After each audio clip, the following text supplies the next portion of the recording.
పేదల తిరుపతిగా పేరుగంచిన కొడంగల్ శ్రీ మహాలక్ష్మి వెంకటేశ్వర స్వామి 45వ వార్షిక బ్రహ్మోత్సవాలను పురస్కరించుకొని రాష్ట్ర ముఖ్యమంత్రి కొడంగల్ శాసనసభ్యులు రేవంత్ రెడ్డి స్వామివారిని దర్శించుకున్నారు. ప్రభుత్వం తరపున స్వామివారికి పట్టు వస్త్రాలు సమర్పించారు. ముందుగా ఆలయ ధర్మకర్తలు పూర్ణ కుంభంతో ముఖ్యమంత్రి రేవంత్ రెడ్డికి ఘన స్వాగతం పలికారు.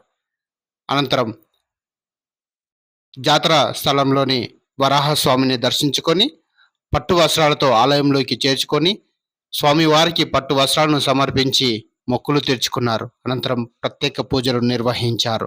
ఈ సందర్భంగా ఆలయ అభివృద్ధికి తాను కృషి చేస్తానని తెలపడం జరిగింది. చూస్తూనే ఉండండి శ్రీ బలాభిమన్యు ఛానల్. ఈ వీడియో కానీ మీకు నచ్చినట్లయితే మా ఛానల్ను తప్పకుండా సబ్స్క్రైబ్ చేయండి, లైక్ చేయండి, షేర్ చేయండి. మీ యొక్క సలహాలు సూచనలు కూడా కామెంట్ రూపంలో తెలియజేయండి. సబ్స్క్రైబ్ చేయడం అయితే మర్చిపోకండి. తప్పకుండా సబ్స్క్రైబ్ చేయండి.